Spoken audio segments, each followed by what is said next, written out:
മനസ്സിലാക്കാൻ വേണ്ടിയിട്ട് പരിശ്രമിക്കുമെന്നവനാണ് മനുഷ്യൻ. പക്ഷിമൃഗാദികൾ ആഗ്രഹങ്ങൾ ഉണ്ടായാൽ, അവർക്ക് എന്തെങ്കിലും തോന്നിയാൽ പിന്നേക്ക് മാറ്റിവെക്കാറില്ല, അപ്പൊ തന്നെ അത് ചെയ്യും. എവിടെയെങ്കിലും ഒരു ഭക്ഷണം ഉണ്ടെന്ന് കണ്ടാൽ, ആ ഭക്ഷണത്തെ കണ്ടാൽ ഉടനെ നാളെ ആ ഭക്ഷണം കഴിക്കാമെന്ന് മാറ്റിവെക്കാറില്ല, അപ്പൊ തന്നെ അവിടത്തേക്ക് പറക്കുന്നു പോകും എല്ലാ പക്ഷികളും. ഒരു കടുവയ്ക്ക് ഒരു മാനിനെ കണ്ടിട്ട് ആ മാനിനെ അടുത്ത മാസം തിന്നാൻ തീരുമാനിക്കില്ല. വിശക്കുന്നുണ്ടെങ്കിൽ അപ്പൊ തന്നെ ആ മാനിനെ കൊല്ലാൻ പുറപ്പെടും. ഒരു മരം കൊത്തി പക്ഷി അതിന്റെ കൂട് കൂട്ടാൻ ഒരു മരം കൊത്തണം എന്ന് താല്പര്യമുണ്ടായാൽ അപ്പോ അത് നാളേക്ക് മാറ്റിവെക്കില്ല, അപ്പൊ തന്നെ കൊത്താൻ തുടങ്ങും. എന്നാൽ മനുഷ്യന്റെ കാര്യത്തിൽ പക്ഷിമൃഗാദികൾക്കില്ലാത്ത വിഷൻ മനുഷ്യനുണ്ട്. കാഴ്ചപ്പാടുകളുണ്ട്, ആഗ്രഹങ്ങളുണ്ട്, ലക്ഷ്യങ്ങളുണ്ട്, ലക്ഷ്യബോധമുണ്ട്, സ്വപ്നങ്ങളുണ്ട്, സങ്കല്പങ്ങളുണ്ട്. പക്ഷെ മൃഗങ്ങളുടെ കാര്യത്തിൽ അവർക്ക് സ്വപ്നങ്ങളോ ലക്ഷ്യബോധങ്ങളോ ഒന്നുമില്ല. പക്ഷെ പരിമിതമാണ് അവരുടെ ലക്ഷ്യം. പക്ഷെ ലക്ഷ്യം ചെറുതാണെങ്കിലും അവരപ്പൊ തന്നെ അത് ചെയ്യാൻ തുടങ്ങും. മനുഷ്യന്റെ പ്രശ്നം ലക്ഷ്യം വലുതാണെങ്കിലും അത് ചെയ്യുന്ന കാര്യം പിന്നേക്ക് മാറ്റിവെക്കും. നാളെ ആവട്ടെ, പിന്നെ ആവട്ടെ. ഒരു കവിതയുണ്ട്, ഒരു കവിത ഞാൻ കേട്ടിട്ടുണ്ട്. ആ കവിത ഇതാണ്: രാവിലെ എഴുന്നേറ്റ് നടക്കണം, പിന്നെ ആവട്ടെ. കൃഷി ചെയ്യണം, പിന്നെ ആവട്ടെ. നാട്ടുകാരുമായി നന്നായിട്ട് ഇടപെടണം, പിന്നെ ആവട്ടെ. പുസ്തകങ്ങൾ വായിക്കണം, പിന്നെ ആവട്ടെ. നന്നായി എക്സസൈസ് ചെയ്യണം, പിന്നെ ആവട്ടെ. അവസാനം നാട്ടുകാർ പറഞ്ഞു, പിന്നേക്ക് വെക്കാൻ പറ്റില്ല, നാറും, ഇപ്പൊ തന്നെ എടുക്കണം. ഒരു പണി എടുക്കാണ്ട് അവസാനം ചത്തു. അപ്പൊ നാട്ടുകാർ പറഞ്ഞു, പിന്നേക്ക് വെക്കാൻ പറ്റില്ല, ഇപ്പൊ തന്നെ എടുക്കണം. ഇതാണ് നമ്മുടെ അവസ്ഥ. അതുകൊണ്ട് നമ്മുടെ വിഷൻ മിഷനാക്കി മാറ്റാൻ കഴിവുള്ളവരെയാണ് മനുഷ്യൻ. നിങ്ങളുടെ ഈ കുട്ടികളെ സ്കൂളിൽ ചേർക്കുന്നത് എന്തിനാണ്? അവര് പഠിക്കണം, പഠിച്ചിട്ടോ പരീക്ഷ എഴുതണം, പരീക്ഷ എഴുതിയിട്ടോ വിജയിക്കണം, വിജയിച്ചിട്ടോ ജോലി കിട്ടണം, ജോലി കിട്ടിയിട്ടോ ശമ്പളം വാങ്ങണം, ശമ്പളം വാങ്ങിയിട്ടോ വീട് വാങ്ങണം, വീടെടുക്കണം, വീടെടുത്തിട്ടോ കുറെ ഭക്ഷണം വാങ്ങണം, തിന്നണം, കിടന്നുറങ്ങണം, മക്കളെ ഉണ്ടാക്കണം, മുറ്റത്ത് കുറെ പൂക്കൾ പിടിപ്പിക്കണം, തീർന്നു, എന്നിട്ട് മരിക്കണം. ഇതാണോ മനുഷ്യജീവിതം? മക്കളെ, രക്ഷിതാക്കളെ, മനുഷ്യജീവിതം എന്ന് പറയുന്നത് ലോകത്ത് ഒരു ചരാചരങ്ങൾക്കും ഇല്ലാത്ത വിശാലമായ അത്ഭുതകരമായ ഒരു പ്രപഞ്ചം സൃഷ്ടിക്കലാണ് മനുഷ്യജീവിതം. ഈ ലോകം മുഴുവൻ നിറഞ്ഞു നിൽക്കുന്നു എന്ന് പറയുന്ന പടച്ച തമ്പുരാനെ, ദൈവത്തെ, അള്ളാഹുവിനെ, വിഷ്ണുവിനെ കണ്ടെത്തിയവൻ മനുഷ്യൻ മാത്ര. മനുഷ്യൻ വരുന്നതിന് മുമ്പ് ഒരാളും പ്രാർത്ഥിച്ചിരുന്നില്ല, ഒരാളും പള്ളിയും അമ്പലവും ഉണ്ടാക്കിയിരുന്നില്ല. ആ മനുഷ്യ ജീവിതത്തെ തിന്നുക, കിടന്നുറങ്ങുക, കക്കൂസ് പോവുക, ഈ പണി മാത്രം എടുക്കുന്നവരാക്കി ചുരുക്കി കാണുന്ന രക്ഷിതാക്കളെ, നിങ്ങൾ മാറാൻ തയ്യാറായിട്ടില്ലെങ്കിൽ ഈ കുട്ടികൾ ഭാവിയിൽ പൊട്ടിത്തെറിക്കുന്ന ഭീകരന്മാരായി മാറും. നമ്മുടെ കുട്ടികളെ 10ലും +2 ചേർക്കുമ്പോൾ ഉള്ള അവസ്ഥ. ഞാൻ ഇന്നലെ ഒരു സ്കൂളിൽ പോയി, മിഞ്ഞാന്ന് ഞാൻ എറണാകുളം ജില്ലയിലെ ഒരു സ്കൂളിൽ പോയി. ആ സ്കൂളിൽ പോകാൻ കാരണം എന്താണെന്നറിയോ? അവിടെ കുറച്ച് 2 മാസമായിട്ട് തിങ്കളാഴ്ച ദിവസം +2 ഉള്ളൂ, +1 വരൂല അന്ന് സ്കൂള്. ചൊവ്വാഴ്ച +1 ക്ലാസ്സേ ഉള്ളൂ, +2 വരൂല. ബുധനാഴ്ച +2, വ്യാഴാഴ്ച +1, വെള്ളിയാഴ്ച +2, ശനിയാഴ്ച +1.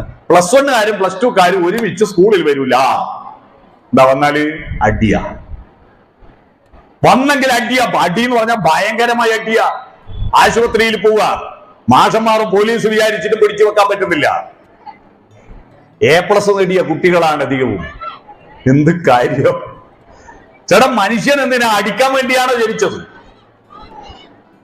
2 പട്ടിക്കുട്ടിക്ക് ഒരു മാംസകഷ്ണം കിട്ടിയാൽ ആ പട്ടിക്കുട്ടി പകുതി മുറിച്ച് നീ എടുത്തോ, പകുതി മുറിച്ച് ഞാൻ എടുക്കാം എന്ന് പറയാനുള്ള, പകുതി നീ എടുക്കാം എന്ന വാക്കൊന്നും അതിനറിയില്ല. അതാരാണോ ശക്തിയുള്ളത്, സർവൈവൽ ഓഫ് ദി ഫിറ്റസ്റ്റ്, കയ്യൂക്കുള്ള കാര്യക്കാരൻ അടികൂടി കൊണ്ടുപോകും. എന്നാൽ മനുഷ്യന് വാക്കുകളുണ്ട്, വാക്കുകളുടെ അർത്ഥങ്ങൾ അറിയുന്ന മനസ്സുണ്ട്, ആ വാക്കുകളുടെ വികാരങ്ങൾ അറിയുന്ന ഹൃദയമുണ്ട്, ആ വാക്കുകളുടെ അർത്ഥം എങ്ങനെയുണ്ടായെന്നും അതിന്റെ പ്രതിഫലനം എങ്ങനെയായിരിക്കുമെന്നും അറിയാവുന്ന ബോധമുണ്ട്. ഇതൊക്കെ ഉണ്ടായിട്ടും മനുഷ്യൻ തമ്മിൽ കടികൂടുന്നുണ്ട്. പിന്നെ കുഞ്ഞുണ്ണി മാഷ് ഒരു കവിതയുണ്ട്, ഈ നായ്ക്കൾ എന്തിനാ മനുഷ്യരെ പോലിങ്ങനെ കടിപിടി കൂടണത് അല്ലേ? തിരിച്ചറിവുണ്ടാവണം. ഭക്ഷണത്തിന് വേണ്ടിയല്ലേ 3/4 മണിക്കൂറായി നിങ്ങൾ ഇവിടെ ഇരിക്കുന്നത്. 3/4 മണിക്കൂറായി. ഈ 3/4 മണിക്കൂർ വെറുതെ ഇരിക്കുമ്പോ നിങ്ങൾക്ക് ചായയും ഉണ്ണിയപ്പവും തരണമെന്ന ചിന്ത ഇതിന്റെ സംഘാടകർക്ക് ഉണ്ടായില്ല. പ്രസംഗം തോട്ടങ്ങുന്നവരെ അവർ കാത്തു നിന്നില്ലേ? അതിനാ വിവരമില്ലായ്മ എന്ന് പറയാ. മനസ്സിലായോ? അതിനാ വിവരമില്ലായ്മ എന്ന് പറയാ. ഇത്ര നേരം ഇത്ര ആളുകൾ വെറുതെ ഇരിക്കുക. അപ്പൊ അറിവുണ്ടായിട്ട് കാര്യമില്ല, അത് ബോധമായി മാറണം. അറിവുണ്ടായിട്ട് കാര്യമില്ല, അത് ബോധമായി മാറണം. നമ്മുടെ കുട്ടികൾ പഠിച്ചിട്ട് A+ നേടിയാ പോരാ, അവർക്ക് ആ A+നെ ജീവിതവുമായിട്ട് പ്ലസ് ചെയ്യുവാനുള്ള പഠനം ഉണ്ടാവണം. അവരുടെ അറിവിനെ, പഠിച്ചതിനെ ജീവിതവുമായി പ്ലസ് ചെയ്യാൻ കഴിഞ്ഞിട്ടില്ലെങ്കിൽ ഈ A+ കാര്യമില്ല. അത് എപ്പോഴാ തുടങ്ങണ്ടേ? 10ാം ക്ലാസ്സിലും +2-നും പഠിക്കുമ്പോ രക്ഷിതാക്കൾ ലീവ് എടുത്ത് വീട്ടിലിരിക്കുന്നു. എന്റെ മകൻ 10ലാണ്, എന്റെ മകൻ +2 ആണ്, എങ്ങനെയെങ്കിലും പഠിപ്പിച്ച് വിജയിപ്പിക്കണം. എന്തൊരു ബേജാറാണ്. ഒരു കാര്യമില്ല, ഒരു കാര്യമില്ല. ഒരു കുട്ടി, രക്ഷിതാക്കൾ ഏറ്റവും കൂടുതൽ ശ്രദ്ധിക്കുന്നത് 10ലും +2ലും ഡിഗ്രിക്കും പഠിക്കുമ്പോൾ ശ്രദ്ധിച്ചിട്ട് ഒരു കാര്യമില്ല. അവൻ പ്രൈമറി വിദ്യാലയത്തിൽ ഇരിക്കുമ്പോൾ രക്ഷിതാക്കളുടെ അന്വേഷണവും അറിവും പ്രതികരണവും ഇടപെടലുമാണ് ഒരു കുട്ടിയുടെ സ്വഭാവ രൂപീകരണത്തിൽ ഏറ്റവും പ്രധാനപ്പെട്ട പങ്ക് വഹിക്കുന്നത്. എന്ന് പറഞ്ഞാൽ നമ്മുടെ നെൽകൃഷിയിലെ, ഈ നാട്ടിൽ നെൽകൃഷിയിൽ കതിര് വന്നിട്ട് അതിന് വളമിട്ടിട്ട് കാര്യമുണ്ടോ? ഇല്ല. കതിര് വരുന്നതിന് മുമ്പേ അത് ഞാറ് പൊരിച്ച് നാട്ടും. ആദ്യം വിത്ത് വെറുതെ വിതറിയിട്ട് പൊടിച്ചു വന്ന വിത്ത്, ആ ചെടികൾ, അതിനാണ് ഞാറ് എന്ന് പറയുക കേട്ടോ. ഞാറ്. ഈ ഞാറുകൾ പൊരിച്ചെടുത്തിട്ട് ചളിക്കണ്ടത്തിൽ വിട്ട് നാട്ടും. നാട്ടുന്നതിന് ഞങ്ങൾ ഇവിടെ പറയാ നാട്ടീന്ന. നാട്ടിയുണ്ട് എന്നാ പറയാ. ഇവിടെ അങ്ങനെ പറയോ? നാട്ടി. ഈ നാട്ടിയ ഉടനെ ഈ കുട്ടികൾ വീട്ടിൽ അച്ഛനമ്മമാരുടെ മടിത്തട്ടിൽ സ്വാഭാവികമായി വിത്ത് മുളച്ചു വന്നവരാണ് ഈ കുട്ടികളെല്ലാം. ആ വീട്ടിലിരിക്കേണ്ട കുട്ടികളെയാണ് വീട്ടിൽ നിന്ന് പൊരിച്ചിട്ട് ഈ സ്കൂളിൽ കൊണ്ടുപോയി നാട്ടി. മനസ്സിലായോ? പൊരിച്ച് സ്കൂളിൽ കൊണ്ടുപോയി നാട്ടി. ഈ നാട്ടി നടുന്നത് പ്രൈമറി വിദ്യാലയത്തിലാണ്. 1ാം ക്ലാസ്സിലും 5ാം ക്ലാസ്സിലും ചേർത്ത ആ സമയത്താണ്. ഈ സമയത്താണ് നമ്മുടെ കുട്ടികൾക്ക് കൊടുക്കേണ്ടതെല്ലാം കൊടുക്കേണ്ടത്. ഈ സമയത്ത് കൊടുക്കേണ്ടത് കൊടുത്തില്ലെങ്കിൽ പിന്നെ +2-നും SLC-ക്കും ഒക്കെ ബേജാറായിട്ട് ഒരു കാര്യമില്ല. നമ്മുടെ കുട്ടികളെല്ലാം നല്ല കുട്ടികളാണ്. എല്ലാ കുട്ടികളും നല്ല കുട്ടികളാണ്. പക്ഷേ നമ്മുടെ വിദ്യാലയങ്ങൾ വളരുന്നോ, ദേവാലയങ്ങൾ വളരുന്നോ? വിദ്യാലയങ്ങൾ വളരുന്നു, ദേവാലയങ്ങൾ വളരുന്നു അല്ലേ? പണ്ടത്തെ പള്ളിയാ? എത്ര മനോഹരമായ പള്ളികളാ, എത്ര മനോഹരമായ അമ്പലമാണ്, എത്ര സുന്ദരമായ സ്കൂളാണ്. ഞങ്ങൾ സ്കൂൾ പഠിക്കുമ്പോ ഇല്ലേ, മിക്ക ദിവസവും ഉണ്ടാവും എല്ലാ കുട്ടിയും, ഏതെങ്കിലും ഒരു കുട്ടി കാലിന്റെ മേലെ ഡെസ്ക് വീണിട്ട് നഖം പറഞ്ഞു പോയിട്ട് ഒരു ഓട്ടം കരഞ്ഞുകൊണ്ടൊരു നടന്നു പോകുന്നുണ്ടാവും. എങ്ങനെയാ നഖം പറയുന്നറിയോ? ഡെസ്കും ബെഞ്ചും കാലിന് വീഴും. എന്തിനാ കാലിന് വീഴുന്നത്? അതെന്തോ തെറ്റ് ചെയ്തിട്ടാണോ? ഒന്നുമല്ല. മിക്ക ഡെസ്കിനും മുക്കാല മുക്കാബല എന്നുള്ള പാട്ട് കേട്ടില്ലേ നിങ്ങള്? മുക്കാല 4 കാലുണ്ടാവില്ല, 3 കാലേ ഉണ്ടാവും. അപ്പൊ ഉരുണ്ട് വീഴും. അല്ലെങ്കിൽ ഈ തറയില്ലേ കുണ്ടും കുഴിയായിരിക്കും, കുഴിയിൽ കാല് തട്ടുമ്പോ മറിഞ്ഞ് വീഴും, നഖത്തിന്റെ മേലെ തന്നെ വീഴും. അപ്പൊ നഖം പറഞ്ഞു പോകും. എന്നിട്ട് ഉപ്പ് തുണിയും ചുറ്റിയിട്ട് മാഷമാറി കുട്ടിയെ സ്കൂളിൽ വീട്ടിലേക്ക് അയക്കും. കരഞ്ഞുകൊണ്ട് കുട്ടി നടന്നു പോകും. ഇന്ന് അങ്ങനെയുള്ള ഡെസ്ക് ഉണ്ടോ? ബെഞ്ചുണ്ടോ? എല്ലാ തറയും സിമെന്റോ ടൈൽസോ ആയില്ലേ? നല്ല ചുമരല്ലേ? നല്ല ക്ലാസ് റൂം അല്ലേ? നല്ല പാഠപുസ്തകല്ലേ? ഞങ്ങളെല്ലാം പഠിക്കുന്ന കാലത്ത് എല്ലാ ക്ലാസ്സിലെ കുട്ടികളും മെയ് 2-ാം തീയതി ജയിച്ചോ തോറ്റോ എന്നുള്ള പ്രൊമോഷൻ ലിസ്റ്റ് ഇടും സ്കൂളിൽ. ഇപ്പൊ 10ാം ക്ലാസ് റിസൾട്ട് അല്ല, എല്ലാ ക്ലാസ്സിലും റിസൾട്ട് ഉണ്ടാവും. 2-ന്ന് ജയിച്ചോ, 3-ന്ന് ജയിച്ചോ, 4-ന്ന് ജയിച്ചോ എന്ന് പറയും. അങ്ങനെ ലിസ്റ്റ് നോക്കാൻ പോയതിന്റെ പിറ്റേ ദിവസം മിക്ക വീട്ടിലെ സ്കൂളിലെ കുട്ടികളുടെ വീട്ടിന് മുന്നിൽ തൊട്ടടുത്ത വീട്ടിലെ കുട്ടികൾ ഉണ്ടാ രാവിലെ വന്ന് നിന്നിട്ട് എന്തിനാണെന്നറിയോ? പഴയ പാഠപുസ്തകം തരുവാ. പകുതി പൈസക്ക് പഴയ പാഠപുസ്തകം കൊടുക്കും. ഇന്ന് അങ്ങനെ ഏതെങ്കിലും ഒരു കുട്ടി പഴയ പാഠപുസ്തകത്തിന് ചോദിച്ചു പോകുന്നുണ്ടോ? ഇല്ല. നല്ല പാഠപുസ്തകങ്ങൾ പുതിയതല്ലേ, സർക്കാർ കുറെ കൊടുക്കുന്നുണ്ട്, രക്ഷിതാക്കൾ വാങ്ങിക്കൊടുക്കുന്നുണ്ട്.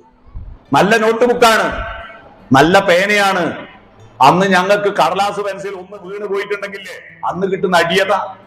ഒരു കടലാസ് പെൻസിൽ കൊണ്ട് ഒരു കൊല്ലം തികക്കണം. ഇപ്പൊ എത്ര പേനയാണ്, എത്ര റബ്ബറാണ്, എത്ര ബോക്സാണ്, എന്ത് നല്ല കുപ്പായാണ്. ഞങ്ങൾ സ്കൂളും വിട്ട് വന്നാല് ഞങ്ങൾക്ക് വീട്ടിൽ നിന്ന് ധരിക്കാനുള്ള ട്രൗസർ പിൻഭാഗോട്ടയായിരിക്കും. കാരണം അന്ന് ഞങ്ങള് ഈ കൗങ്ങിന്റെ പാളയിൽ ഇരുന്ന് വലിക്കലാണ് ഞങ്ങളുടെ പ്രധാനപ്പെട്ട കളി. ഈ പാള കീറും, ചരളിന് കുടുങ്ങിയിട്ട് പാളയും കീറും, പാള കീറിയ ട്രൗസർ കീറും, പിൻഭാഗം ഓട്ടയായിരിക്കും. വീട്ടിലാരെങ്കിലും വന്നാലില്ലേ ഞങ്ങളെ കാണാൻ വിളിച്ച സ്റ്റാൻഡർഡൈസ് ആയിട്ട് നിൽക്കും, ഓട്ട പൊത്തണ്ടേ. അതാണ് അങ്ങനത്തെ ട്രൗസറാ. ഇന്ന് നല്ല ട്രൗസർ ഉണ്ട്. ഇപ്പൊ അന്ന് കീറിപ്പോയിട്ട് ഇപ്പൊ ഉടുത്തിട്ട് ജീൻസ് വാങ്ങി കീറിയിട്ടുണ്ട് അല്ലേ. ഇപ്പൊ കീറിയ ജീൻസ് ഇടുന്നത് ഫാഷനായി മാറി. നല്ല വസ്ത്ര, പിന്നെ നല്ല ഭക്ഷണല്ലേ.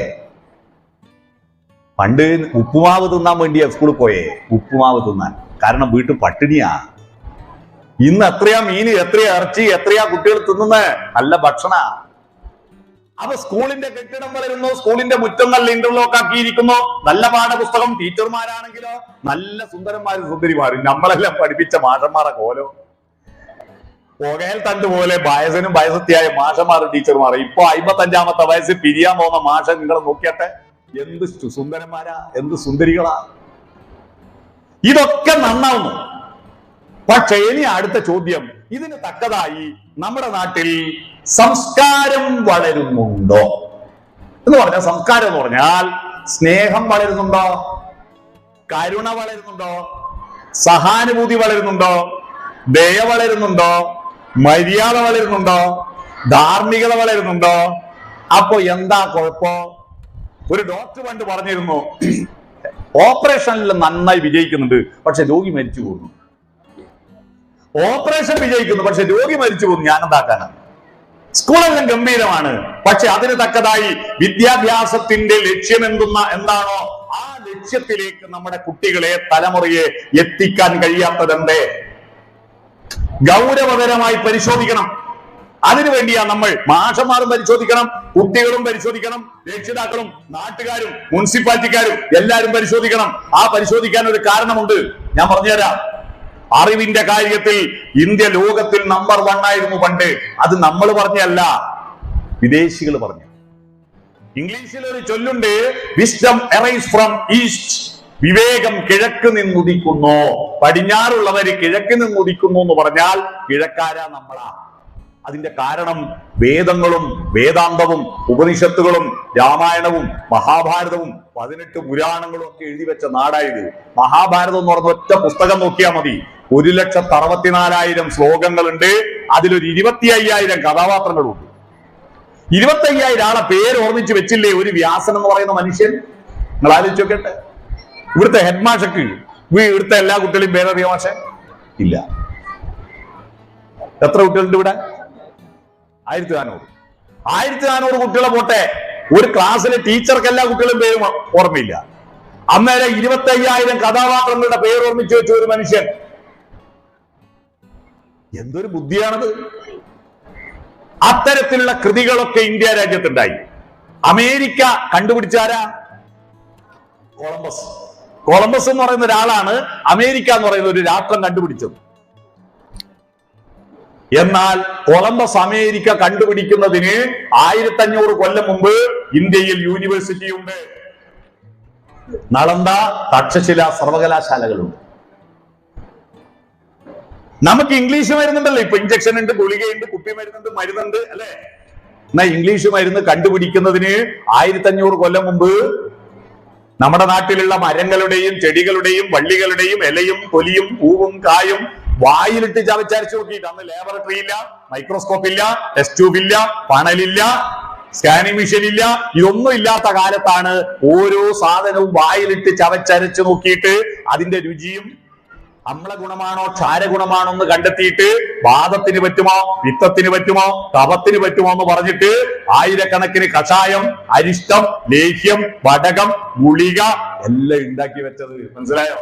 ഇതൊന്നും ഇല്ലാത്ത കാലത്ത് ഈ ആയുർവേദ മരുന്നെല്ലാം ഉണ്ടാക്കിയിട്ട് അതിപ്പോ നമ്മൾ ഉപയോഗിക്കുന്നില്ലേ? എന്തൊരു ബുദ്ധിയാണ്! അതും പോട്ടെ. അമ്മയുടെ ഗർഭപാത്രത്തിലുള്ള കുട്ടിക്ക് എപ്പോഴാണ് ആണ് പെണ്ണ് വേർതിരിയുക, കൈകാല് വളരുക, എപ്പോഴാ കണ്ണ്, എപ്പോഴാ മൂക്ക്, എപ്പോഴാ മുടി, എപ്പോഴാ നഖം എന്ന് കൃത്യമായിട്ട് ഇപ്പൊ സ്കാനിങ്ങിലൂടെ മനസ്സിലാവും. എന്നാൽ ഈ സ്കാനിങ് മെഷീൻ ഉണ്ടാകുന്നതിനുമോ നൂറ്റാണ്ടുകൾക്ക് മുമ്പ് എഴുതിയ രാമായണത്തിൽ സമ്പാദ്യവാക്യം എന്ന് പറയുന്ന അധ്യായത്തിൽ ഗർഭപാത്രത്തിൽ ഇരിക്കുന്ന ഒരു കുട്ടി എപ്പോഴാണ് ആണ് പെണ്ണ് വേർതിരിയുക, എപ്പോഴാ കൈകാല് വളരുക, എപ്പോഴാ കണ്ണ് മൂക്ക് നാക്ക് വളരുക എന്നെല്ലാം എഴുതി വെച്ചിട്ടുണ്ട്. അതെങ്ങനെയാ? അതാ അത്ഭുതം. ഇതൊക്കെയുള്ള നാടാ നമ്മുടെ രാജ്യം. പക്ഷേ നമ്മുടെ രാജ്യം, അമേരിക്കക്കാർ വലിയ പൈസക്കാര്, നമ്മൾ പാവം. പട്ടിണി റാങ്കിങ്ങിൽ നമ്മൾ 119ാമത്തെ സ്ഥാനത്താണ് ഇന്ത്യ ഇക്കൊല്ലത്തെ പുതിയ റാങ്കിങ്ങിൽ. ഇതല്ല പോട്ടെ, ഈ സ്കൂളിന്റെ മുറ്റത്ത് നമ്മൾ ഇന്ത്യക്കാര് കണ്ടുപിടിച്ച ഏതെങ്കിലും ഒരു സാധനം ഉണ്ടോ നോക്കിയട്ടെ. ഉണ്ടോ? നിങ്ങൾ ഇരിക്കുന്ന കസേര പ്ലാസ്റ്റിക് കണ്ടുപിടിച്ച ഇന്ത്യയിലല്ല, ഈ കണ്ണടന്റെ ഗ്ലാസ് കണ്ടുപിടിച്ച ഇന്ത്യയിലല്ല, വാച്ച് കണ്ടുപിടിച്ച ഇന്ത്യയിലല്ല, മൈക്ക് കണ്ടുപിടിച്ച ഇന്ത്യയിലല്ല, പേന കണ്ടുപിടിച്ച ഇന്ത്യയിലല്ല, കടലാസ് കണ്ടുപിടിച്ച ഇന്ത്യയിലല്ല, അച്ചടി കണ്ടുപിടിച്ച ഇന്ത്യയിലല്ല, ബൾബ് കണ്ടുപിടിച്ച ഇന്ത്യയിലല്ല, ഫാന് കണ്ടുപിടിച്ച ഇന്ത്യയിലല്ല, സിമെന്റ് കണ്ടുപിടിച്ച ഇന്ത്യയിലല്ല. നോക്കൂ, എന്തേ ഇത്രയും വിവരം ഉണ്ടായിട്ട് നമ്മൾ കണ്ടുപിടിച്ച ഒന്നുമില്ല ഇവിടെ, എല്ലാം വിദേശികൾ കണ്ടുപിടിച്ച് ഇങ്ങോട്ട് കൊണ്ടുവന്നതാ. എന്താ പറ്റിയെന്നറിയോ? അറിയണം. അതറിയാൻ വേണ്ടി ഞാൻ ഇനി കുറച്ച് ചോദ്യം ചോദിക്കുന്നത്. മുമ്പിലിരിക്കുന്ന കുട്ടികൾക്ക് ബേജാറ് വേണ്ട. എന്റെ നിലപാട് മുമ്പിലിരിക്കുന്ന ആളോട് ചോദിക്കുക എന്നല്ല, ഉത്തരം അറിയുന്നവരോട് മാത്രം ചോദിക്കുക. ഇതിന്റെ ഉത്തരം കുട്ടികൾക്കും പറയാം, രക്ഷിതാക്കൾക്കും പറയാം. ഈ രക്ഷിതാക്കൾ കുട്ടികളെ വല്ലാണ്ട് ചീത്ത പറയും, പഠിക്കുന്നില്ല എന്ന്. എന്നാൽ രക്ഷിതാക്കളെ വിവരം, കല്യാണം കഴിഞ്ഞിട്ട് ഒരു പുസ്തകം, ഒരു കിതാബ് വായിക്കാത്ത മഹാന്മാരും മഹതികളുമായിട്ട് ഇരിക്കുന്ന മഹാഭൂരിപക്ഷം എന്നിട്ട് കുട്ടികളോട് പഠിക്കുന്നു പറയാം. എന്താ അധികാരം നിങ്ങൾക്ക്? എന്താ കുട്ടികൾ കൈയടിക്കുന്ന? എന്താ ആ തകരാറാണ് നമ്മുടെ കുട്ടികൾക്ക് പറ്റുന്നത്. അതിന്റെ കാര്യം ഞാൻ മനഃശാസ്ത്രപരമായിട്ട് എന്താ സംഭവം ഞാൻ പറഞ്ഞുതരാം. പക്ഷെ ഞാനിപ്പോ ചോദ്യം ചോദിക്കുക ഉത്തരം അറിയുന്നവരോട് മാത്രം. അപ്പൊ ഉത്തരം അറിയുന്നവർ എഴുന്നേറ്റ് നിന്നാ മതി, അവരോട് ചോദിക്കും കേട്ടാ. നമ്മള് ടീച്ചർമാർക്ക് ഒരു സൂക്കേടുണ്ട്. എന്താ? അറിയാത്തവരോട് ആദ്യം ചോദിക്കുക, അറിയുന്ന ആളോട് ലാസ്റ്റ് ചോദിക്കുക. അപ്പോ ഇത് ആദ്യം തന്നെ അറിയുന്ന ആളോട് ചോദിച്ചിട്ട് പിന്നെ ബാക്കിയുള്ളാൾക്ക് ടെൻഷൻ വേണ്ടല്ലോ അല്ലേ? ഞാൻ അറിയുന്നവരോടേ ചോദിക്കും. അപ്പൊ ഒരു കണക്കാണ്, നമ്മള് ഒരു കണക്ക് ചെയ്ത് തുടങ്ങാമോ? എന്താ ഒരു കണക്ക് ചെയ്യാം. റെഡിയാണോ? ഇവിടെ ഇരിക്കുന്നവരെല്ലാം ഒരു വണ്ടി ഓടിക്കുന്നാന്ന് വിചാരിച്ചോ? അപ്പൊ ഈ വണ്ടി 2 കിലോമീറ്റർ ഓടി അതിൽ 4 ആള് കയറി. പിന്നെ 4 കിലോമീറ്റർ ഓടിയപ്പോ അതിൽ നിന്ന് 2 ആൾ ഇറങ്ങിപ്പോയി. 5 കിലോമീറ്റർ ഓടിയപ്പോ 10 ആള് കയറി. 10 കിലോമീറ്റർ ഓടിയപ്പോ 5 ആൾ ഇറങ്ങി. ഇനി ആ ചോദ്യം ഒന്നും കൂടി പറയണ കണക്ക്. 2 കിലോമീറ്റർ ഓടിയപ്പോ 4 ആൾ കയറി. 4 കിലോമീറ്റർ ഓടിയപ്പോ 2 ആൾ ഇറങ്ങി. 5 കിലോമീറ്റർ ഓടിയപ്പോ 10 ആള് കയറി. 10 കിലോമീറ്റർ ഓടിയപ്പോ 5 ആൾ ഇറങ്ങി. ഇനി ആ ചോദ്യം ആരും ഉത്തരം പറയണ്ട, ഉത്തരം അറിയുന്നവരെ എഴുന്നേറ്റ് നിൽക്കുക. ഞാൻ ചോദിച്ചാലേ പറയാവൂ. ചോദ്യം ഇതാണ്, ആ വണ്ടിയുടെ ഡ്രൈവറുടെ വയസ്സ് എത്ര? ഒരാൾ എണീറ്റ് 1 2 3 4 5 6. യെസ്, ഓക്കെ, മതി. ഇനി നിൽക്കണ്ട, കാരണം ഇനി അങ്ങോട്ടും ഇങ്ങോട്ടും പറയും. അപ്പൊ 10-15 ആൾ, ഒരു 15 ആൾ എഴുന്നേറ്റ് വന്നു. മോൾ ആദ്യം പറഞ്ഞോ എത്രയാ? 12. അവിടെയുള്ള നിങ്ങൾ പറഞ്ഞോ? അല്ല അവിടെ പറഞ്ഞോ? 28 പറഞ്ഞോ? 45 37. ഓക്കെ, പറഞ്ഞോ? 12 പറഞ്ഞോ? 34. ഓക്കെ, ഇവരെല്ലാം പറഞ്ഞ ഉത്തരം ശരിയാ. അവരെല്ലാം പറഞ്ഞത് അവരുടെ സ്വന്തം വയസ്സാ. കാരണം നിങ്ങളൊരു വണ്ടി ഓടിക്കുന്നെന്ന് വിചാരിക്കാൻ ഞാൻ ആദ്യം പറഞ്ഞില്ലേ? അപ്പൊ ആരാ ഡ്രൈവർ? അപ്പൊ ഉത്തരം പറഞ്ഞാൽ ഒരു കയ്യടി കൊടുക്ക്. ഓക്കെ, ഇവിടെ ഒരു 15 ആൾക്ക് ഉത്തരം കിട്ടിയിട്ടുള്ളൂ. ബാക്കിയുള്ള 250 ആൾക്ക് ഉത്തരം കിട്ടിയില്ല. എന്തുകൊണ്ടാ? 2 കാരണങ്ങൾ കൊണ്ടാ. ഈ 2 കാരണങ്ങൾ നമുക്ക് കണ്ടെത്താം. ഒന്ന്, ഈ വണ്ടി ഓടിക്കുന്ന ഡ്രൈവർ ഞാനാന്ന് ഓർമ്മയില്ല അല്ലേ? നമ്മുടെ പ്രശ്നം ഇതാണ്. നമ്മുടെ ഒരു ആലയിൽ നിന്ന് പശുവിനെ തുറന്നു വിട്ടാൽ ആ പശുവിന് എങ്ങോട്ടാ പോകേണ്ടെന്ന് ഒരു പിടിയുണ്ടാവില്ല. ഇന്ന് മമ്മദാജിന്റെ പറമ്പ് പോയിട്ട് പുല്ല് മേയണം എന്ന് തീരുമാനിച്ചിട്ട് ഒരു പശു പോവാറില്ല. അതങ്ങ് നടക്കും, ബാക്കി പശുക്കൾ പുറകെ നടക്കും. എവിടുന്നാ വന്നെന്നോ എങ്ങോട്ടാ പോകുന്നെന്നോ ഒന്നും ഒരു പിടിയില്ലാത്തവരാണ് മൃഗങ്ങൾ. നാം മനുഷ്യൻ അങ്ങനെയല്ല. എന്റെ ജീവിതമാകുന്ന വണ്ടി ഓടിക്കുന്ന ഡ്രൈവർ ഞാനാണ്. എന്റെ ജീവിതം ഇടത്തോട്ട് പോണോ വലത്തോട്ട് പോണോ റിവേഴ്സ് ഗിയർ പോണോ ബ്രേക്ക് ചവിട്ടണോ എന്ന് തീരുമാനിക്കാനുള്ള തന്റെ ഇടം ഉണ്ടാക്കിയെടുക്കാൻ നമ്മുടെ കുട്ടികളെ പഠിപ്പിക്കാനാണ് വിദ്യാഭ്യാസം, അല്ലാതെ കുറെ പരീക്ഷയിൽ മാർക്ക് വാങ്ങാനല്ല. ഇതിപ്പോ എന്താ നമ്മുടെ കുട്ടികളുടെ സ്വഭാവം എന്താ? സ്വന്തമായിട്ട് എന്ത് വേണമെന്നോ സ്വന്തമായിട്ട് എന്ത് വേണ്ടെന്നോ തീരുമാനമൊന്നുമില്ല. ഓനെന്നാ തിന്നു, ഓക്കെ എനിക്കും വേണം, ഓക്കെ. ഓനെന്നാ ലേസ് തിന്നു, എനിക്കും വേണം ലേസ്. ഓൻ കീറിയ പാന്റ് ആടുന്നു, എനിക്കും വേണം കീറിയ പാന്റ്, അല്ലെ? ഓന്റെ മുടി വെള്ളരി ചെത്തിയ പോലെ ഇങ്ങോട്ടാക്കുന്നു, എന്റെ മുടി അങ്ങോട്ടാക്കണോ? അല്ലാതെ എനിക്കെന്ത് വേണമെന്ന് തീരുമാനിക്കാനുള്ള തന്റെ ഇടമുള്ള കുട്ടികൾ ഇന്ന് കുറയാ.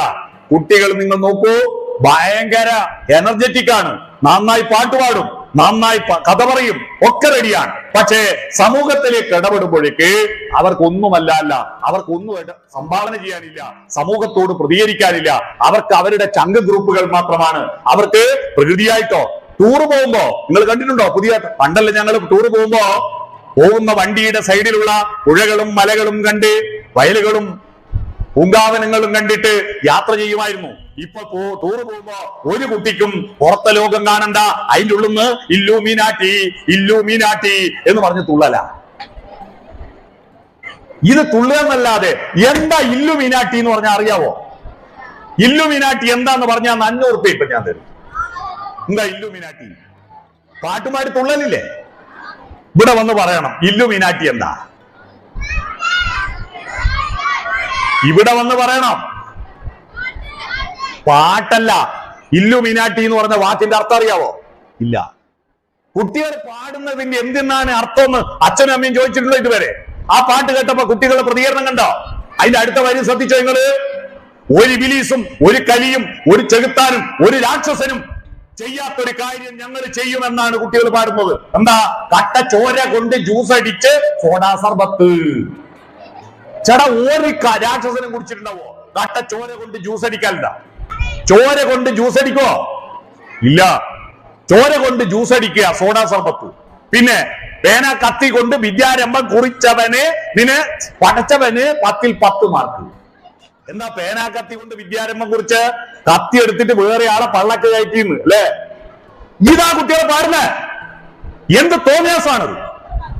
അത് കേട്ടിട്ട് കൂടെ തുള്ളാൻ കുറെ കൊച്ചാളന്മാര്, അമ്മമാരും അച്ഛന്മാരും. ഇത് കേട്ടിട്ട് എന്താ അതിന്റെ അർത്ഥം ചിന്തിച്ചിട്ടില്ല. ആവേശ സിനിമയിൽ അടുത്ത വരി കേട്ടിട്ടുണ്ടോ? എന്താ? മാതാപിതാക്കളെ മാപ്പ്, ഇനി അങ്ങോട്ട് തന്നിഷ്ട കൂട്ട്, ഉന്നം മറന്നൊരു പോക്ക്, ഗുണപാഠങ്ങളോ മതിയാക്ക്, ഇതെൻ പാത എൻ അധികാരം, വഴിതെറ്റാനും ഉണ്ട് അവകാശം, തനി നിറമെടുത്തണിയണമെന്റെ കാട്ടുതോന്യാസം. ഈ പാട്ട് എന്താ ഇതിന്റെ അർത്ഥം എന്ന് ആരും ചിന്തിച്ചിട്ടില്ല. ആരോ പാടുന്നു, ആരോ പടച്ചുവിടുന്നു. ഈ സിനിമ ഉണ്ടാക്കുന്ന ന്യൂജൻ സിനിമ നിർമ്മാതാക്കളിലെ അസൽ മയക്കുമരുന്നിന് അടിമകളാണ്. മഹാഭൂരിപക്ഷവും വെള്ളടിച്ച് തിഴയുന്നവരാണ്, തോന്യാസം ചെയ്യുന്നവരാണ്. ഒരു നന്മയും ഒരു സന്ദേശവും സമൂഹത്തിന് കൊടുക്കാതെ ഈ കുട്ടികളുടെ ഈ ഒരു എനർജിയെ ഉപയോഗപ്പെടുത്തി പൈസ വാരാൻ വേണ്ടി ഉണ്ടാക്കുന്ന തട്ടിപ്പുകളാണ് ഇത്തരം സിനിമകളിൽ ഉണ്ടാവുന്നത്.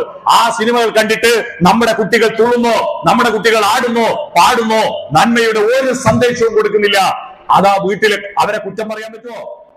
അവരെ കുറ്റം പറയാൻ പറ്റില്ല. വീട്ടിലെത്തിയാലോ കുട്ടികൾ എന്താ കാണുന്നത്? കുട്ടികൾ കാണുന്നത് സീരിയലുകളിൽ കാണുന്ന വീട്ടുകാർ, പെണ്ണുങ്ങൾ. സീരിയലിൽ എന്താ? ഗർഭം അലസിപ്പിക്കൽ. ഒരു സീരിയലിൽ വന്നിട്ടുണ്ട്, മറ്റേ ചാനലിൽ ഗർഭം അലസിപ്പിക്കൽ. ഒരുത്തൻ ചായയിൽ വിഷം കൊടുത്തു കൊല്ലുന്നുണ്ടെങ്കിൽ മറ്റേ ചാനലിലും ചായയിൽ വിഷം കൊടുത്തു കൊല്ലും. ഇത്തരത്തിലുള്ള വൃത്തികേടാണ് സീരിയൽ. അതും കണ്ടിങ്ങനെ ഇരിക്കുക. കുട്ടികൾ അത് കാണും, റോഡിൽ ഇറങ്ങിയ സിനിമ പാട്ട് കേൾക്കും.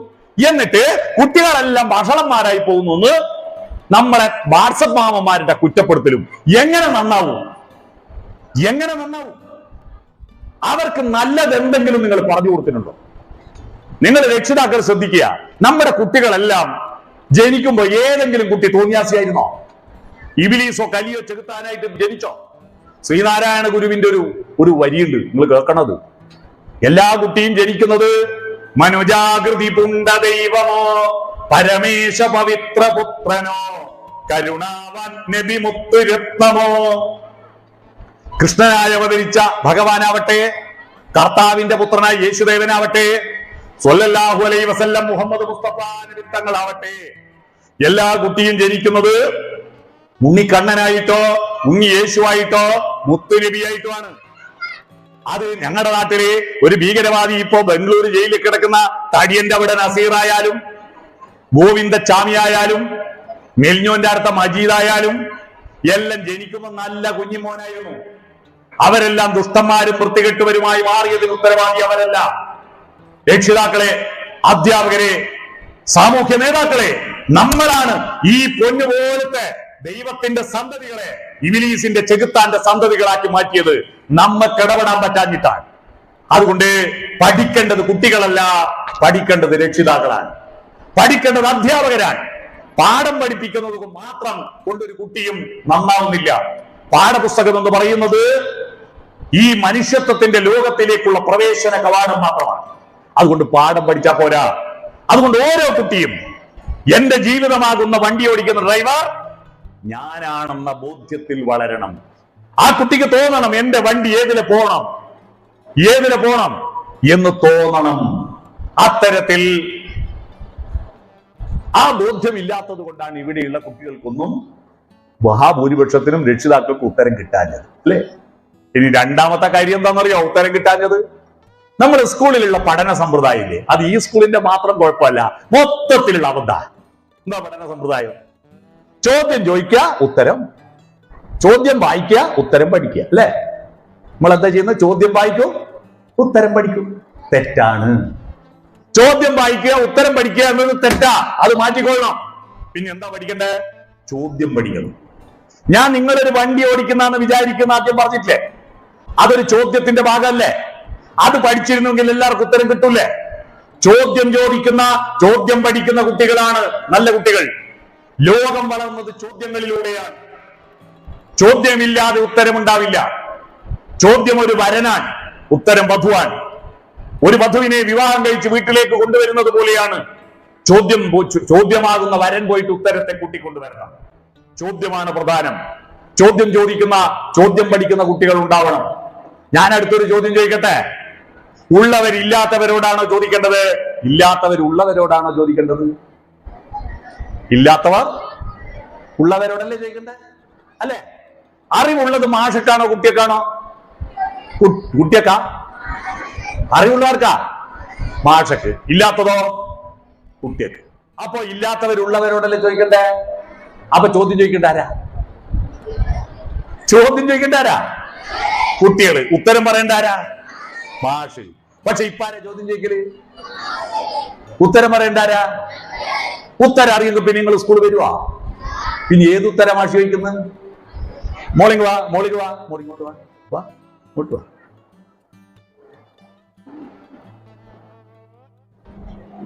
എന്താ മോളെ പേര്? ജസ. ജസ നല്ലോണം ശ്രദ്ധിച്ച് കേൾക്കുന്നുണ്ട് പ്രസംഗം, അതുകൊണ്ടാണ് ജസേനെ വിളിച്ചത്. ഓ, വന്ന വകയില്, നന്നായി ശ്രദ്ധിച്ച വകയില് എന്റെ ഫോൺ ഞാൻ ജസക്ക് കൊടുത്തു. എന്റെ ഫോൺ ജസക്ക് കൊടുത്തു. ജസ നിങ്ങൾ നോക്കിയാട്ടെ. നിങ്ങളെ നോക്കുക, എന്നെ നോക്കുക, അല്ലെ? നിങ്ങളെ നോക്കുക, എന്നെ നോക്കുക. ആ ഫോൺ ഏത് കമ്പനിയാ? നോക്കിയാ നോക്കിയാ നോക്കിയാ നോക്കിയാ നോക്കിയാ നോക്കിയാ നോക്കിയാ ഞാൻ കൊടുത്തോണ്ട് ജസ ആ ഫോൺ വാങ്ങി. ഇപ്പൊ എന്തിനാ അവള് കൈ പിടിക്കുന്നേ? ഞാൻ ചോദിച്ചാ തിരിച്ചു തരാനല്ലേ? തിരിച്ചു തന്നേ, ഈ തിരിച്ചു തന്നു. ഇപ്പൊ ജസയുടെ കയ്യിൽ ഫോൺ ഉണ്ടാ? നിങ്ങൾ വിചാരിക്കുന്നില്ല ഇയാളെന്നടാ ഒരു പൊട്ടംകളി കളിക്കുന്നു?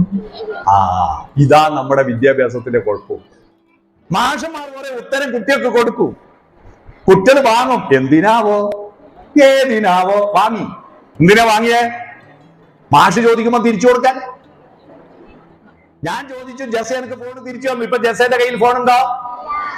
അതുപോലെ മാഷ് തന്ന ഉത്തരം പരീക്ഷക്ക് മാഷ് ചോദിച്ചു, നിങ്ങൾ ഉത്തര പേപ്പറിൽ തിരിച്ചു തന്നു. പരീക്ഷ കഴിഞ്ഞാൽ നിങ്ങളുടെ കയ്യിൽ ഉത്തരം ഉണ്ടോ? 8 കഴിഞ്ഞ് 9 8ലൊന്നുമില്ല. 7 കഴിഞ്ഞ് 8 ചേരുമ്പോ 7ലൊന്നുമില്ല. 10 കഴിഞ്ഞ് +1 ചേരുമ്പോ 10ലൊന്നുമില്ല. എന്ത് പൊട്ടത്തരായി കളിക്കുന്നേ? നല്ലൊരു പ്രായത്തില് 10 കൊല്ലം സ്കൂളിൽ എത്തിയിട്ട് പരീക്ഷക്ക് കൊടുത്ത് തിരിച്ചു കൊടുത്താൽ ഒന്നുമില്ലാതെ തിരിച്ചൊരു കുട്ടി സ്കൂളിൽ നിന്ന് പോകുന്നുണ്ടെങ്കിൽ ആ അധ്യാപകരും ആ രക്ഷിതാക്കളും കുറ്റവാളികളാണ്. വെറുതെ പരീക്ഷക്ക് വേണ്ടി പഠിക്കരുത്. പഠനം പരീക്ഷക്ക് വേണ്ടിയിട്ടുള്ള സൂത്രപ്പണിയല്ല. ആ കാര്യം മനസ്സിലാക്കണം കേട്ടോ ജസ.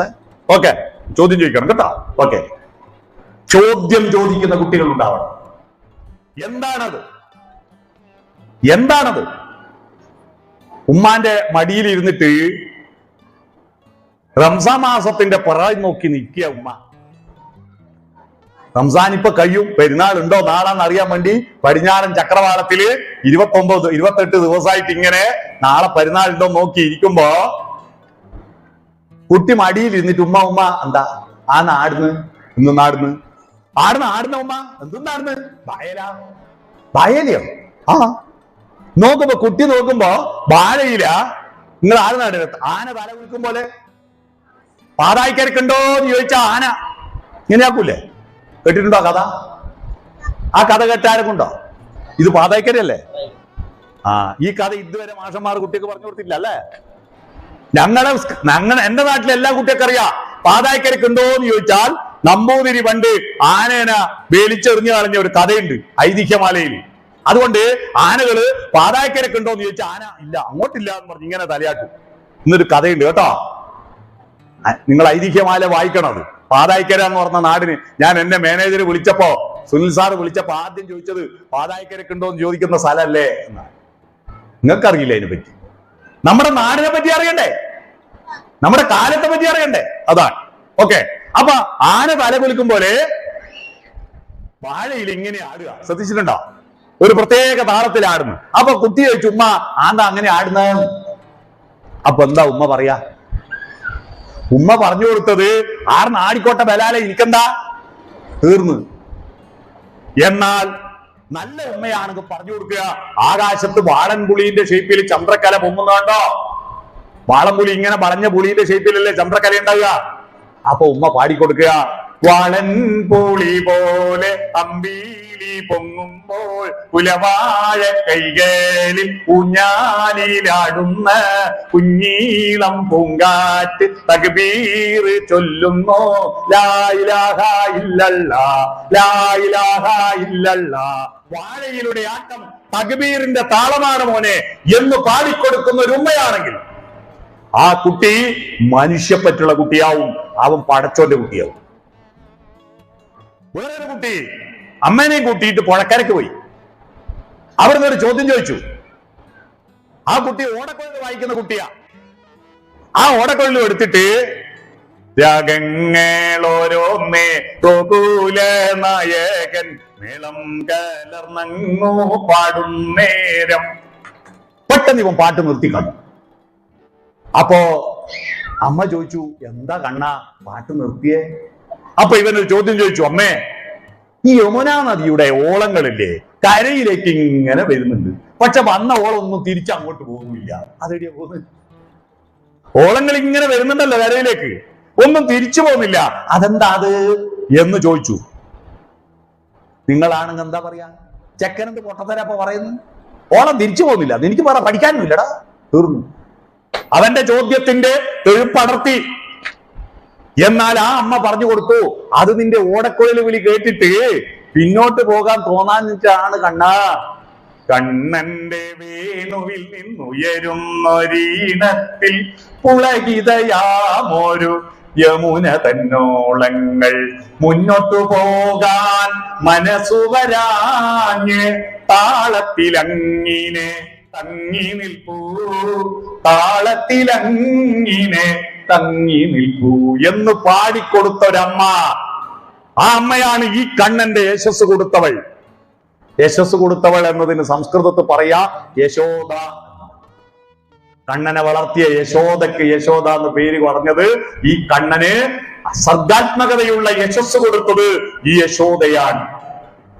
ചോദ്യം ചോദിക്കുന്ന മക്കളും അതിന് സർഗാത്മകമായ മറുപടി പറയുന്ന രക്ഷിതാക്കളും അധ്യാപകരും ഉണ്ടെങ്കിൽ ഈ കുട്ടികൾ ഓരോ കുട്ടിയും അത്ഭുത പ്രതിഭാസമാകും. കാരണം ചോദ്യം ചോദിക്കുമ്പോ ആ കുട്ടിയുടെ തലച്ചോറിൽ ഒരു പ്രക്രിയ നടക്കുന്നുണ്ട്. എന്താണെന്നറിയോ? ഉത്തരം പഠിക്കുമ്പോ തലച്ചോറ് ചുരുങ്ങി ചുരുങ്ങി പോവുക. പഠിച്ചുകൊണ്ടിരിക്കുമ്പോ കുട്ടികളും മടുക്കുക. പഠിച്ചിട്ട് തീരുന്നില്ല. മനസ്സ് ചുരുങ്ങുമ്പോ പഠിക്കുമ്പോ.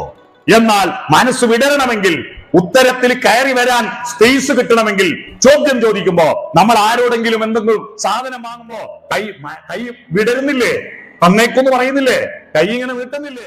അതുപോലെ ചോദ്യം ചോദിക്കുമ്പോ മനസ്സ് പുഷ്പിക്കും, മനസ്സ് വിടരും. ആ വിടർന്ന ഒരു ഫയല് തുറക്കപ്പെടും. ഒരു റൂം പെണ്ണ് കാണാൻ പോകുമ്പോ പെണ്ണിനെ കൊണ്ട് പ്രാർത്ഥിക്കാൻ ഒരു അറ വേണ്ടേ, ഒരു റൂം വേണ്ടേ? അതുപോലെ മനസ്സിൽ ഉത്തരത്തെ കൊണ്ടെന്ന് കിടത്താൻ ഒരു സ്പേസ് തുറക്കും. ഈ സ്പേസ് നിറയുന്നത് വരെ ചോദ്യം ചോദിച്ചുകൊണ്ടേയിരിക്കും. ചോദ്യം ചോദിച്ചാലില്ലേ ഉത്തരം അന്ന് കിട്ടിയിട്ടില്ലെങ്കിൽ മനസ്സെപ്പോഴും സെർച്ച് ചെയ്യും. എപ്പോഴെങ്കിലും ഉത്തരം കിട്ടണം.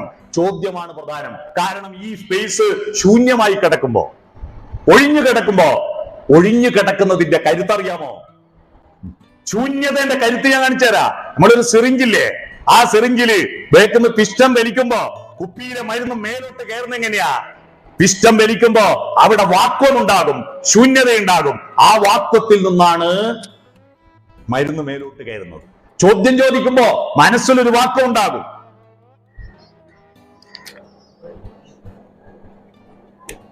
വാക്വത്തിന്റെ കരുത്ത് ഞാൻ കാണിച്ചു തരാം.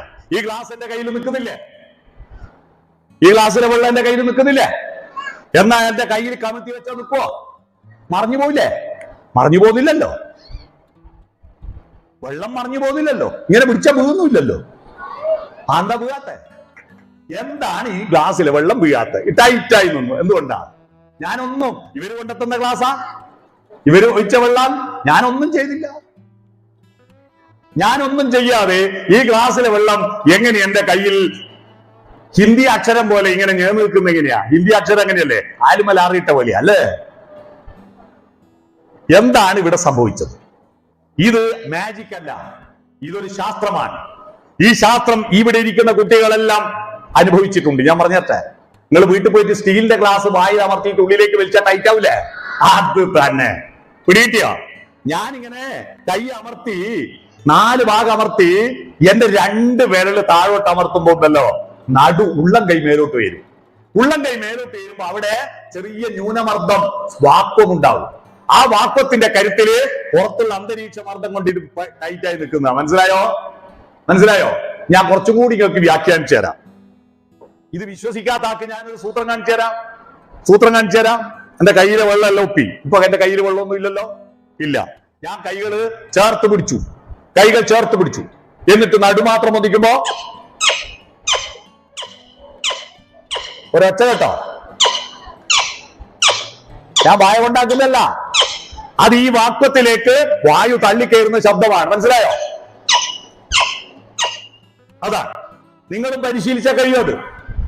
ഈ വാക്വം പുറത്തുള്ളതാണ്, പക്ഷേ അകത്തുള്ള വാക്വം, മക്കളെ, ഇതിനുള്ളിൽ ഈ വാക്വം ഉണ്ടാവണം. അപ്പൊ ഉത്തരം അറിവിങ്ങനെ വെട്ടിച്ച് കയറുള്ളിലേക്ക്. അതിനുണ്ടാകുന്ന കാര്യം ചോദ്യമാണ്. എന്താണ്, എങ്ങനെയാണ്? നമ്മുടെ രാജ്യത്തിന് പറ്റിയ അബദ്ധം, ഉത്തരം മാത്രം പഠിക്കുന്ന വിഡ്ഢികൾ, ചോദ്യം ചോദിക്കാത്ത വിഡ്ഢികൾ. മനസ്സിലായോ? ചോദ്യം ചോദിക്കുക, എന്താണത്, എങ്ങനെയാണ് എന്ന് അന്വേഷിക്കുക. ഇപ്പോ ഈ ഞാൻ മെല്ലെ പറയുമ്പോ നിങ്ങൾ ഉച്ചത്ത് കേൾക്കുന്ന എങ്ങനെയാ? അതെന്താ ഇതിന്റെ ഉള്ളിൽ നടക്കുന്നതെന്ന് അറിയണ്ടേ? പണ്ട് എന്റെ വീട്ടിൽ റേഡിയോ വാങ്ങി. ഞങ്ങൾക്ക് അത്ഭുതമായിരുന്നു. അതില് പാട്ട് വരുന്നു. അതിന്റെ ഉള്ളിൽ യേശുദാസ് ഉണ്ടാ, എസ് ജാനകി ഉണ്ടാ. ഏലം പാല പൊത്തു പൂമരങ്ങൾ കൂടനിവർത്തു വേലിമലയിൽ എന്ന് ആണുങ്ങൾ പാടുമ്പോ അതിന്റെ ഉള്ളിൽ വേറെ പെണ്ണുങ്ങൾ ഏലേലം പാടി വരും കുയിലിനകൾ കുരവയിട്ടു വേലിമലയിൽ. ആണുങ്ങളുണ്ട് പെണ്ണുങ്ങളുണ്ട്. അതിന്റെ അവസാനം നമുക്കിത് അറിയണം. ഒരു ദിവസം റേഡിയോ മേലെ നിന്ന് താഴെ വിട്ട് പാടുന്നില്ല. പാടാത്തേരോ റേഡിയോ നന്നാക്കാൻ ഒരാള് വന്നിട്ടുണ്ട് എന്ന് അറിഞ്ഞു. ഞങ്ങള് ബോൾ കളിക്കുന്നതിന്റെ ഇടയിലാണ് വീട്ടിൽ റേഡിയോ നന്നാക്കാൻ ആള് വന്നിട്ടെന്ന് അറിഞ്ഞത്. ഞങ്ങളുണ്ടല്ലോ വന്ദേ ഭാരത് എക്സ്പ്രസിനേക്കാൾ വേഗതയിലാ ഓടി വന്ന്. എന്തിന്? ഈ റേഡിയോന്റെ ഉള്ളിലുള്ള യേശുദാസിനെയും ജാനകിനെയും കാണാൻ. റേഡിയോ തുറന്നു നോക്കിയാൽ യേശുദാസും ഇല്ല, ജാനകിയും ഇല്ല എന്ന് മനസ്സിലായേ. ഇനി എങ്ങനെ ഈ പാട്ട് വരുന്നത്? അപ്പൊ അതിനെപ്പറ്റി പഠിക്കാൻ തുടങ്ങി. അങ്ങനെ പഠിച്ചിട്ടാണ് ഞാൻ ഫിസിക്സിൽ എനിക്ക് ഏറ്റവും കൂടുതൽ മാർക്ക് കിട്ടിയത്. കാരണം ഇതിനുള്ളിൽ എങ്ങനെയാ വൈദ്യുത കാന്തിക തരംഗങ്ങൾ ഇതിൽ പിടിച്ചെടുത്തിട്ട് അതിന് ബോക്സിലേക്ക് എത്തിക്കുന്നത്, പച്ച കൂട്ടുന്ന ആംപ്ലിഫയറിലേക്ക് എത്തുന്നത് എങ്ങനെയാണെന്ന് അറിയാനുള്ള താല്പര്യത്തിൽ നിന്ന് ഞാൻ സയൻസ് പഠിക്കാൻ തുടങ്ങിയത്.